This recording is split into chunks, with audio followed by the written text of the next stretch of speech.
É uma alegria para nós, né? Estamos refletindo, pensando, orando, buscando de Deus nessa carta maravilhosa do apóstolo Paulo, à igreja que se encontrava lá em Roma, né? A igreja que estava ali na capital do império. Imagina o que é isso. Paulo agora dirigindo-se àquela situação, aquela realidade que se encontrava a igreja em Roma, e ele trata de princípios muito fundamentais da nossa fé. Ou seja, somos salvos pela graça. Toda a mensagem do apóstolo Paulo à igreja de Roma se resumiria em: somos salvos pela graça. Já não há mais condenação para aqueles que estão em Cristo Jesus. Respira fundo aí. Não há mais condenação. Amém? E o Paulo vem conduzindo essa reflexão com os irmãos em Roma, e a gente aprendeu um pouco sobre isso, que não há uma outra opção de vida. Às vezes as pessoas falam assim: mas a gente tem escolha. Não, uma vez que eu entendo a graça, a escolha é viver a vida que Deus tem para nós, é entendendo a nossa natureza, quem nós somos agora. E ele diz que nós somos feitos novas criaturas, as coisas velhas passaram e Deus fez tudo novo na nossa vida. E que agora não se trata das coisas que eu ritualizo, ou das coisas que eu, de uma forma pragmática, posso absorver na minha vida. Agora se trata de compreendendo quem eu e você somos em Cristo, nós passamos a viver a vida que Cristo tem para nós. Ou seja, agora não é a religião que vai me levar para Deus, mas a consciência de que Deus já me trouxe para junto dele. Olha que coisa bonita. Não é uma questão de eu chegar ao final para encontrar Deus, porque na minha jornada Deus me encontrou onde eu estava. Eu e você estávamos lá, vivendo a nossa vida, procurando, encontrar a felicidade, a alegria, a realização, o contentamento de viver, tomando dessas águas, como nós vimos aqui agora através do teatro, tentando saciar a nossa sede. É isso que vai que vai saciar a sua sede. A gente bebia. É isso que vai promover a alegria de viver. A gente bebia. O problema é que na semana seguinte, ou seja, depois do sextou, e muita gente está lá esperando a próxima sexta, a alegria está de semana em semana. Então você talvez tenha 52 dias de euforia, 52 sextas-feiras no ano. Você multiplicar aí pelos anos que você pode ter na vida, a vida resumirá em uma busca exacerbada pela alegria de viver, com pequenas doses que embriagaram o nosso ser e deram algum tipo de contentamento, mas que as demais 52 semanas de cada ano, os 6 dias foram de angústias, de medo e de tristeza. Você não precisa viver essa vida mais, porque Jesus entrou na minha vida, entrou na sua vida e produziu essa alegria. E na carta de Paulo aos Romanos, ele vem tratando disso. Ele diz: porque vocês agora são nova criatura, ou seja, preste atenção. Ele está dizendo para mim e para você: se atente. Ele está dizendo para mim e para você: conheça quem você é. Este é o princípio de tudo, antes de tudo. Ou seja, ele está falando para mim e para você que antes de começarmos qualquer empreendimento, qualquer avanço na nossa vida, a compreensão de quem nós somos é fundamental. Porque essa busca dessa descoberta em que as pessoas se metem, tentando validar a si mesmo pela aprovação do outro. Já viu? Hoje cada vez mais os movimentos culturais, os movimentos identitários, eles querem não apenas fazer o que tem vontade de fazer, mas querem a validação do outro para que ele possa, de alguma maneira, se sentir completo ou se sentir satisfeito. Veja que essas coisas que podem ser feitas, e aquilo que parece que ser livre, e é isso que a gente imagina, se eu for livre, eu vou fazer o que eu quero, e se eu fizer o que eu quero, eu vou ser feliz. Parece que essas coisas não produzem a alegria de viver. Eu preciso da validação do outro, ou seja, eu tenho uma crise de identidade, eu quero que o outro reafirme comigo quem eu sou, para que de alguma maneira quem eu sou possa me trazer algum contentamento. E não vai funcionar, porque tudo que nós precisamos é descobrir quem somos em Cristo. E agora, entendendo a graça de Deus, que não foi o que eu fiz, o que você fez, o que nós fizemos, que vai validar, ou seja, que vai trazer mérito na minha maneira de viver, mas agora passa a ser o quê? A minha compreensão de que Jesus fez uma obra que para mim e para você eram impossíveis, para trazer agora consciência da pessoa que em Cristo nós somos. Olha que coisa bonita. Então não se trata que a minha religião vai produzir um caminho para que eu chegue ao final e entenda quem eu sou. Não. O meu encontro com Cristo vai fazer com que agora eu possa fazer uma jornada de vida em que, compreendendo o que eu sou, a única coisa que resta a mim é fazer ou frutificar segundo aquilo que eu sou. Se nós agora recebemos a natureza de Deus, e a graça trata sobre isso, entender a natureza de Deus, vimos na primeira semana da nossa reflexão na série, de que essa compreensão da minha identidade produz alegria, contentamento, gratidão, e essa gratidão me leva a encontrar o irmão, e no encontro do irmão, aquilo que em mim foi depositado, essa água que agora jorra, não mais apenas do trono de Deus, mas agora faz de nós esse instrumento dele, porque ele diz que é do nosso interior que vão fluir rios de vida, ou seja, o rio de Deus que em mim está, precisa encontrar a vida do outro que sedento, anseia pelas águas. Em a compreensão então que a minha vida só faz sentido quando eu entrego ao outro aquilo que Deus depositou em mim. E hoje a gente vai falar de vários portantos, né? A gente vem meditando sobre esses portantos, e o Paulo fala isso, olha, uma vez que você entendeu isso, daqui para frente, portanto, ou seja, por causa disso, viva dessa maneira, expresse-se dessa maneira, compreenda aonde vai ter de fato alegria de viver na sua jornada, e que não são essas doses que você fica tomando de semana em semana, de maneira que possa embriagar os seus pensamentos ou o seu coração, acalentar a tristeza profunda, porque é assim que começa, não é? Às vezes a gente vai para uma festa, você se depara com um amigo, e no primeiro momento que ele está nos primeiros goles, ele está alegre, ele está falando que a vida é o máximo, que é bom demais, que está curtindo. Com o passar do tempo e a dose vai aumentando, ele passa da euforia da alegria para uma angústia profunda de alma que produz até depressão, medo e morte. Basta você estar sóbrio que você vai entender essa curva que leva as pessoas à euforia, e que se parasse ali poderia pensar, não, aqui está muito bacana, mas as coisas seguem na tentativa de amplificar aquilo, e de repente ele se depara com uma angústia de alma, que se percebe sozinho, triste e amedrontado. E quem vai trazer cura para isso? A água que está em mim, compartilhada com o outro, vai trazer ele a sede que ele não sabe aonde vai saciar. E éramos assim, estavam lá buscando em várias coisas, na nossa ignorância, a Bíblia diz que o príncipe desse mundo cegou o entendimento dos que não conhecem a Deus, e portanto, tateando no escuro, tentando encontrar a alegria de viver, até que nós nos deparamos, Ele me ama, Ele me ama, Ele me ama. Pode declarar isso comigo? Ele me ama, mas convicção, Ele me ama. Quando isso explodiu no nosso coração, não preciso mais da aprovação do outro, agora eu posso encontrar nele a realização e o contentamento de viver a vida para a qual fui criado para viver. Isso enche o nosso coração de alegria para enfrentar os dias difíceis que todos nós enfrentamos. Isso nos dá alegria para ter propósito e realização. Isso nos dá alegria para enfrentarmos vale de sombra de morte. Isso nos dá alegria para celebrarmos no dia da conquista. Isso nos dá alegria para viver em abundância. Também nos dá resiliência para resistir ao dia mau no dia da carência. Ele me ama.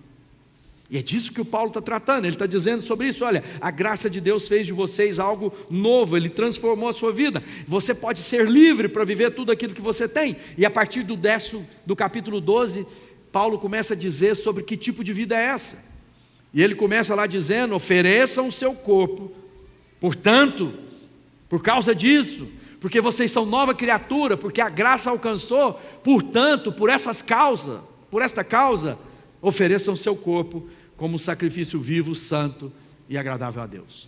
Paulo está dizendo agora para nós que tem um como, o que vai ser revelado, como vai ser materializado, porque muita gente está assim, eu estou confuso, eu não sei, que tipo de vida eu tenho que viver, uma vida que agrada a Deus. Ele começa a dizer para nós, você quer viver a vida que agrade a Deus, então você tem que se apresentar como um sacrifício vivo. E aí a gente vai aprendendo que se só é sacrifício, se for espontâneo, e em favor de quem não merece. Você já parou para pensar nisso? Quando muitas vezes a gente vai se cansando, a Bíblia fala de uma coisa interessante, ela fala assim, não vos canseis de fazer o bem. Significa o que então? Fazer o bem cansa. Que naturalmente cansa. Não é assim? Muita gente fala assim, já enchi o saco. De quê? Eu faço, essa pessoa não merece. Estou gastando meu tempo. Ou seja, estou por aqui. Cansei de fazer o bem. E a Bíblia nos exorta, não vos canseis de fazer o bem. Então o sacrifício só se for espontâneo, em favor de quem não merece. Só é vivo se é algo que tem valor e por isso nos custa em alto preço. Ou seja, entregar a minha vida. Ser santo, que significa, viver com alegria, sem que a amargura, sem que eu possa responder à ofensa na mesma moeda, sem que eu possa revidar de maneira forte. E aí ele diz, se é agradável a Deus, só se for em favor dos seus irmãos e não apenas a favor de si mesmo. Porque muitas vezes o nosso egoísmo quer nos poupar, o nosso egoísmo quer que tenhamos os aplausos, queremos o reconhecimento das pessoas, mas quando é agradável a Deus é quando eu faço o que faço, pensando no outro que ainda não conhece desse amor, ou está tendo dificuldade para fazer a jornada de maneira digna. Deus está nos chamando uma vida. Por isso que Romanos no capítulo 12, ele diz assim, o amor seja sem hipocrisia, detestai o mal, apegando-vos ao bem, amai-vos cordialmente uns aos outros com amor fraternal, preferindo-os em honra uns aos outros, no zelo, sejais remissos, sede fervorosos de espírito, servindo ao Senhor, regozijai-vos na esperança, pacientes na tribulação, na oração, perseverantes, compartilhai as necessidades dos santos, praticai a hospitalidade, abençoai os que te perseguem, e não amaldiçoai. Abençoai e não amaldiçoai. Pensa bem, essa nova criatura, esse novo ser que constatou a obra de Deus na sua vida, ele não é mais vingativo. Olha quanta mudança. Porque muitas vezes o que queremos é fazer com que o outro sofra mais do que sofremos pelas coisas que contra nós fizeram. Nós queremos fazer de uma maneira tão forte, tão veemente, de maneira que o outro pense duas vezes antes de me ofender ou de fazer o mal contra mim. Eu quero devolver numa moeda ainda maior, para que fique o modelo, o exemplo, para que não faça contra mim. A Bíblia está dizendo, não vingueis a vós mesmo. Quanta mudança! Só o Evangelho pode transformar a nossa vida dessa forma. Nenhuma outra prática, nem outro tipo de vida vai nos levar a viver a plenitude, porque tudo que queremos é vingança. Por isso que a Bíblia fala de perdoar. E muitas vezes tudo que nós não queremos é perdoar, e ainda pior, não queremos que Deus os perdoe, porque a gente quer que vá para o inferno. A gente não fica satisfeito apenas da pessoa ir para longe, vai que o diabo te carregue para longe. Aí agora a Bíblia está dizendo, não devolva o mal com o mal, abençoai quem te persegue, não amaldiçoeis. Ou seja, isso só é possível se eu entender a graça que me alcançou e alcançou todos nós.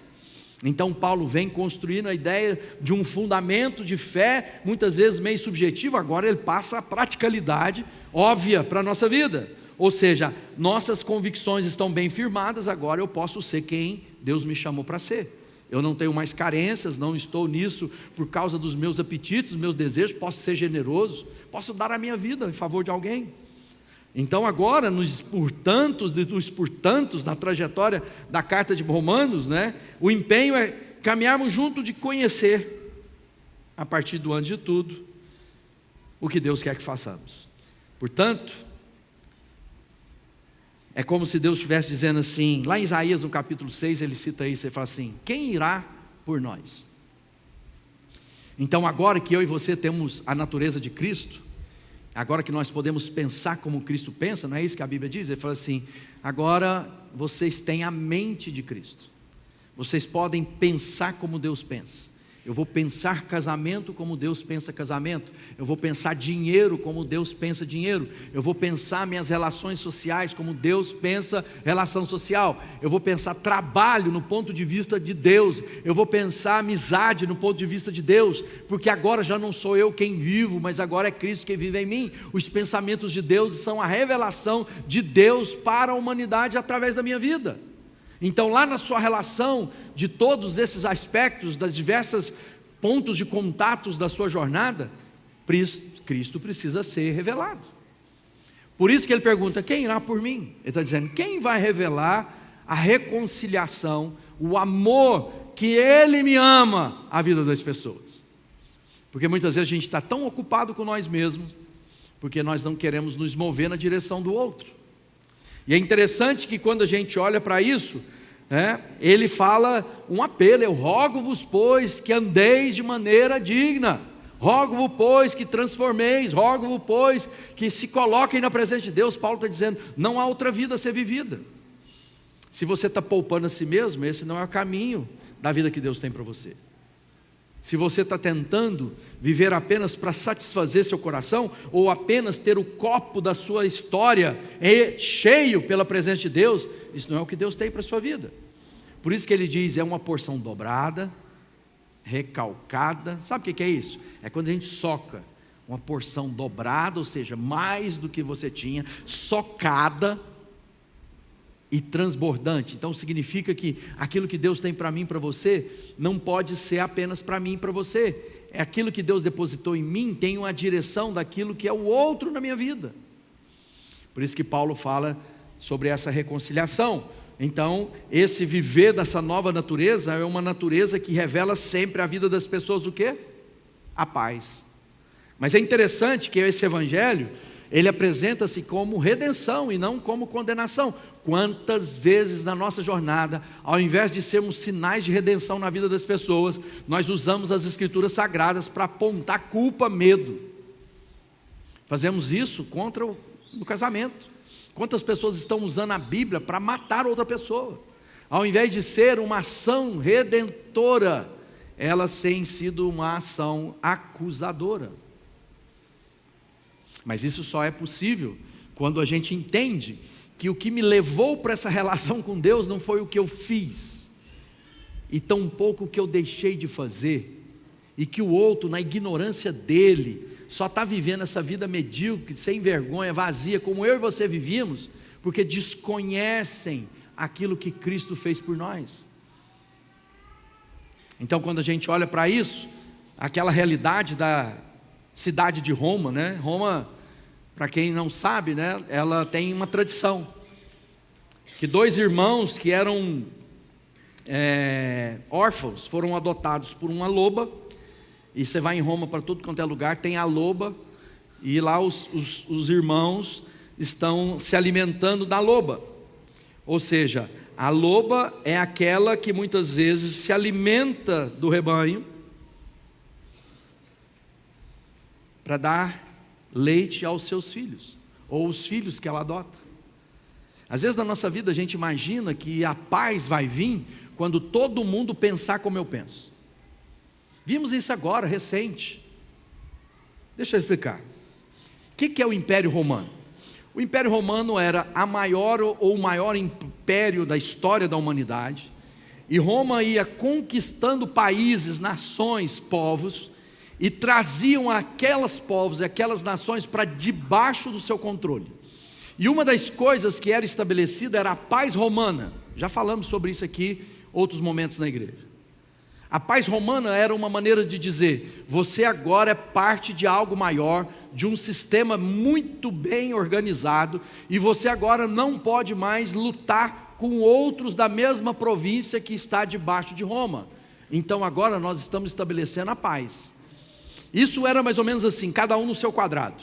Porque Roma dizia: não, você pode continuar com algumas práticas da sua cultura, desde que isso não ofenda os princípios de Roma. Você pode ter sua própria religião, não há problema você ter sua religião, mas você agora está debaixo da paz de Roma. Então era um sistema tentando trazer a paz aos homens, nada mais do que nos nossos dias. Imperava a lei, ou seja, aqueles que estavam debaixo da lei de Roma estavam debaixo da paz de Roma.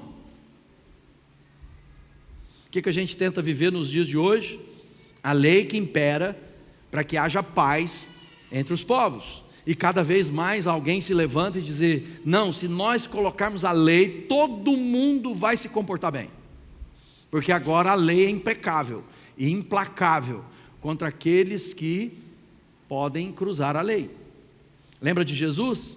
Eu vos dou a minha paz, não a paz como o mundo propõe, não a paz como Roma propõe. Às vezes nós, discípulos do Cristo, estamos pensando que vamos ter paz quando os limites da relação ficarem bem claros e todo mundo rezar na mesma cartilha. Um absurdo que nós vivemos recentemente nas eleições. Esse não é crente não. Ele está pensando desse jeito? Não é possível que ele é crente. Aí o Paulo está convivendo e escrevendo a um povo que estava vivendo dessa forma, porque ele debaixo da paz romana, cada um fazendo a sua coisa, desde que não interferisse no outro, parecia que era paz, mas havia um conflito maior. Agora Jesus vem e diz: não, eu vou cruzar, e você vai ter paz com o outro, não porque ele está debaixo da lei para fazer alguma coisa para ser salvo, mas porque agora vocês são salvos, mesmo nas suas diferenças vocês vão viver em paz, porque agora vocês têm a mesma natureza, vocês têm o mesmo Pai. Ou seja, a minha vida com o meu irmão agora está definida, não porque eu fiz, não porque eu assumi na minha vida as regras mais bem elaboradas do que o outro, eu percebi a lei melhor do que o outro, não, mas é porque agora a paz é Cristo que me deu, porque agora eu reconheço no outro o meu irmão. Não é o que ele fez, não é o que ele deixou de fazer que vai fazer dele meu irmão, mas aquilo que fez Cristo por mim e por ele. E portanto agora a minha natureza é igual à natureza dele. Não adianta eu pensar diferente, eu posso pensar diferente dele, mas nós somos irmãos. O que acontece? Paz que excede entendimento. Mas qual é o problema de muitos de nós? Nas nossas carências, nas nossas dúvidas, no nosso temor, nós estamos imaginando que o dia que o outro provar que é meu irmão, fazendo como eu acho que ele tem que fazer, eu o aceito na relação. E Jesus diz: não, você não tem mérito, você não merece coisa alguma, você não tem crédito algum. A graça de Deus que veio, a graça que fez de mim e você irmãos e irmãs. E o Paulo está falando sobre isso, ele fala assim: e para viver isso, você precisa entender que precisa ser sacrifício vivo. E aqui quebra o primeiro paradigma, porque sacrifício vivo não fazia sentido naquela época, porque os deuses requeriam sacrifício. Os que estavam nos povos, sacrifício de gente. Em Israel, Deus foi ensinando através da morte dos animais, até que Jesus, o Cordeiro de Deus, morreu pelo pecado de todos nós. E agora ele diz: já não há mais necessidade de nenhum sacrifício, porque o sacrifício que era pedido para perdão do nosso pecado foi realizado pelo nosso Pai, através do seu Filho Jesus Cristo.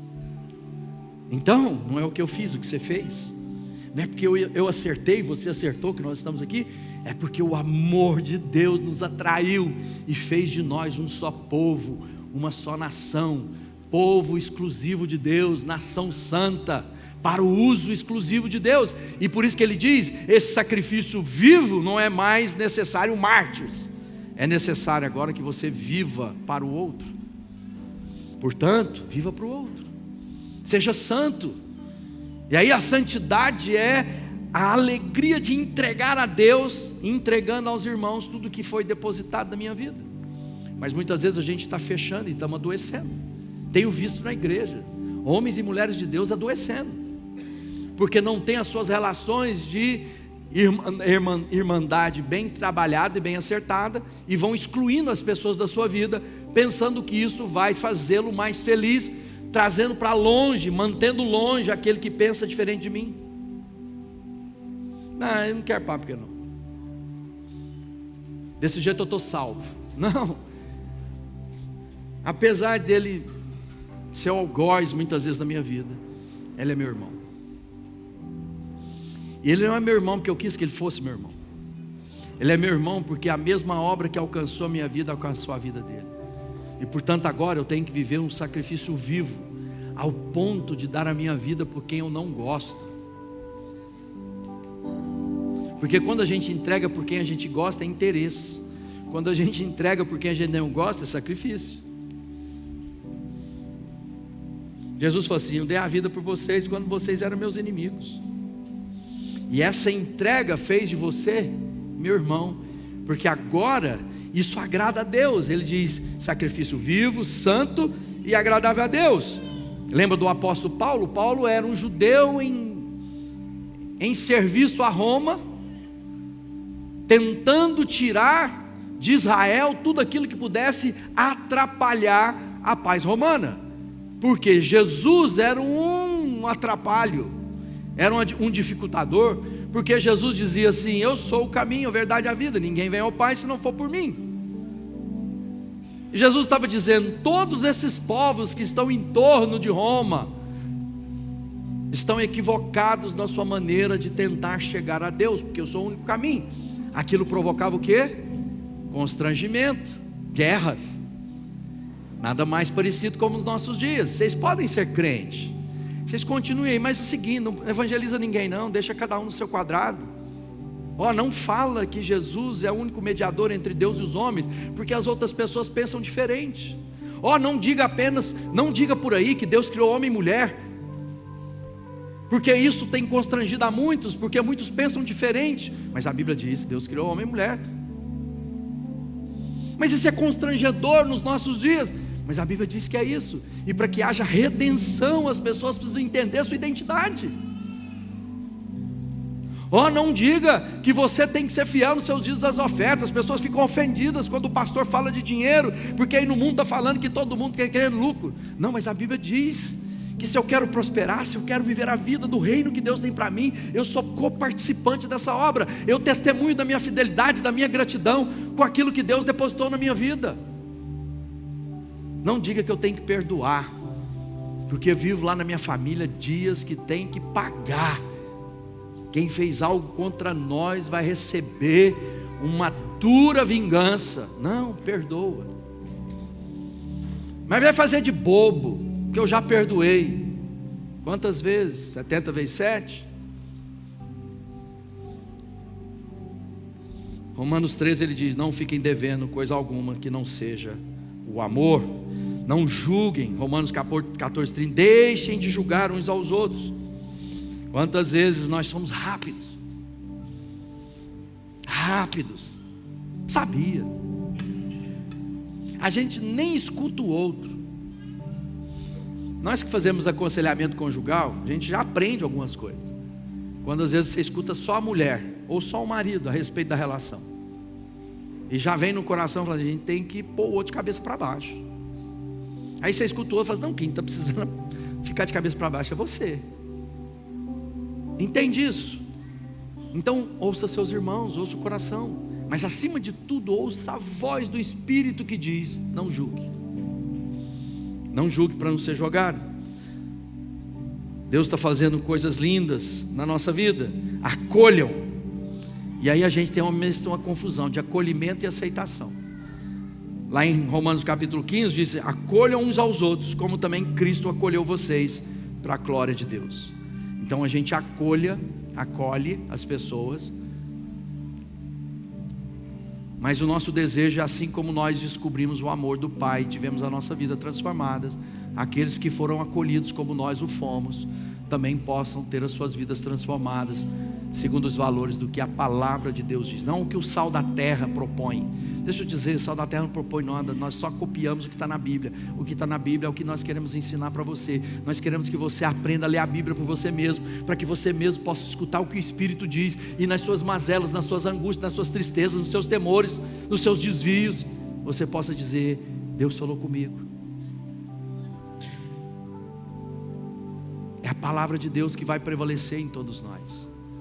Mas isso só vai ser possível, meu irmão e minha irmã, se nós entendemos a graça de Deus. Eu e você não temos mérito, não somos salvos pelo que fazemos, não é obra para que ninguém se vanglorie. Portanto, por nosso Senhor Jesus Cristo e também pelo amor do Espírito Santo, que nos unamos e lutando em oração em favor uns dos outros. Lutemos em favor uns dos outros, não contra uns dos outros. Tem muita gente apavorada, angustiada, e Paulo fala lá, né? Fala assim: eu não quero falar nada que não seja o que Cristo fez na minha vida. Que você possa parar na sua vida e pensar o que eu tenho feito para Jesus. Quantas pessoas têm conhecido desse amor através da minha vida? Quanto daquilo que foi depositado na minha vida foi entregue para aqueles que estavam merecedores desse amor, pela obra de Cristo na cruz. Que você possa ser instrumento de Deus, de reconciliação. Que você possa ser um anunciador dessa graça imerecida, essa graça incalculável. Põe a mão aí no seu peito e fala assim: obrigado, Jesus. Faz de mim, Senhor, o teu enviado para minha família, no meu trabalho, no meio das minhas relações, na comunidade que eu sirvo, no nome de Jesus. Vamos ficar de pé. Essa é a palavra de Deus para nós. Ele me ama.